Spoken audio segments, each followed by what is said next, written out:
তো hello guys, আমরা এখন আছি প্লেনে আর আমরা এখন যাচ্ছিলাম দার্জিলিংয়ে। আমাদের একটা প্রবলেম হয়ে গেছে। কি?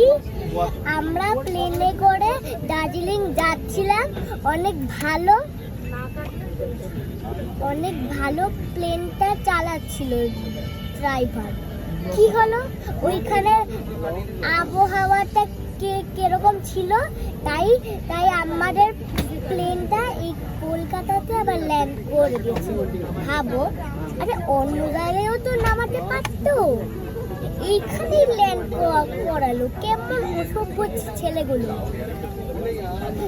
আচ্ছা ঠিক আছে, ছোড়ো। এইখানে আমরা এখন দাঁড়িয়ে আছি প্লেনের ভেতরে। এক্ষুনি শুরু করবে প্লেনটা। তো এখন আমি রেখে দিচ্ছি, পরে আবার যখন দার্জিলিং যাব আবার ব্লগটাকে শুরু করব। তো এখন টাটা।